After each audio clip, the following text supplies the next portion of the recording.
Hey class, how's it going? Today we're going to be going over our FAA check ride scenario, decision making in flight.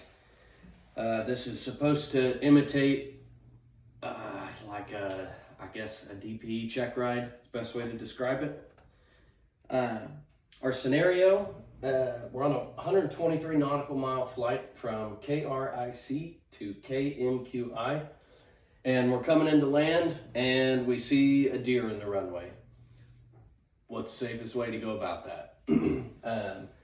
The objective is to demonstrate aeronautical decision making using a various slew of checklists, including the PAVE checklist, time safe checklist, everything else.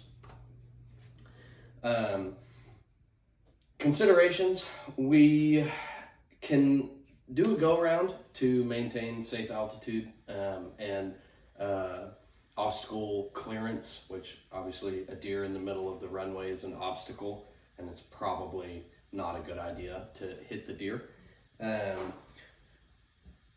As with any trip, you need to have an alternate, or if you don't have an alternate, just be aware of some airports that you could use as alternates. So be familiar with your area that you're in. Here our alternates would be Currituck County, ONX, or Elizabeth City, which is ECG.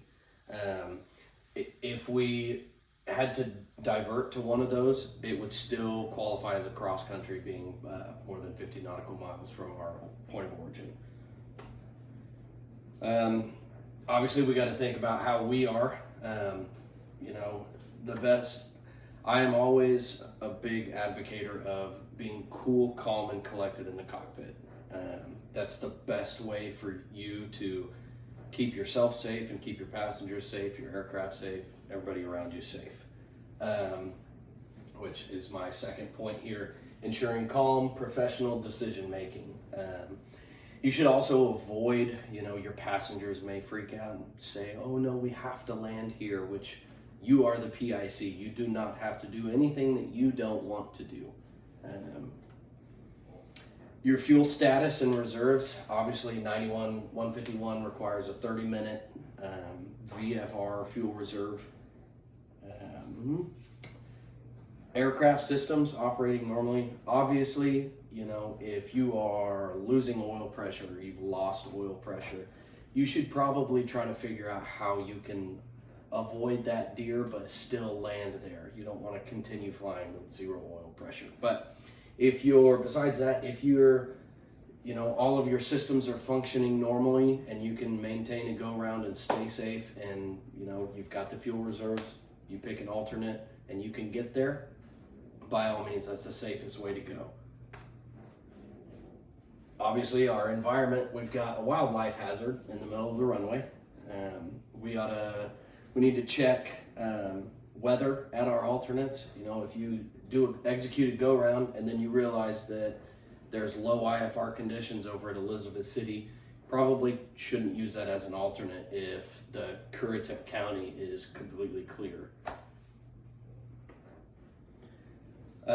External pressures, obviously, if your passengers are expecting you to land there because they're headed to a basketball game or a football game that starts in 45 minutes, you're just going to have to tell them that, hey, it's not safe to land here. Me being a big deer hunter, I know that if you execute a go around and you fly 50 feet, 100 feet over that deer, it's going to run and it's going to clear the runway.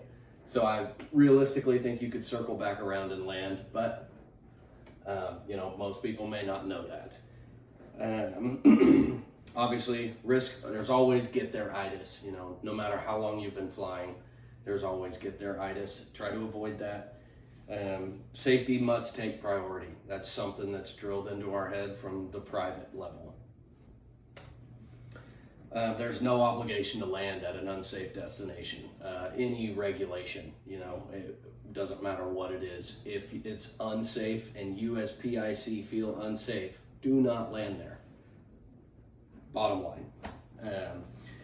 But you do need to ensure that you are compliant with fuel reserves and other regulations.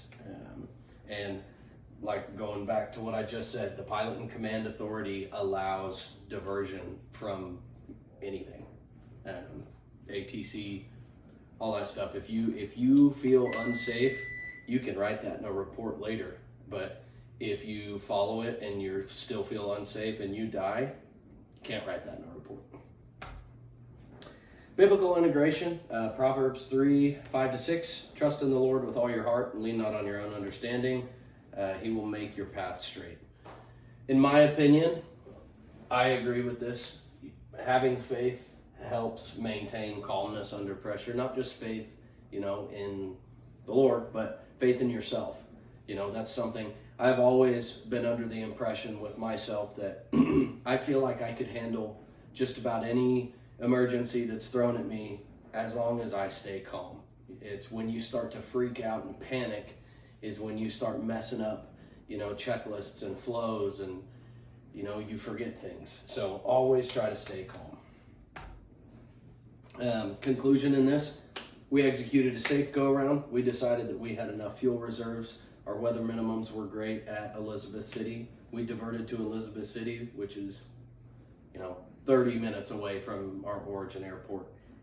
Passengers were a little upset, but they're safely on the ground. We applied our PAVE checklist, I'm safe checklist. We made very sound decisions because we stayed cool, calm, and collected in the cockpit, which is a balance of both technical and biblical principles. So, thank you guys.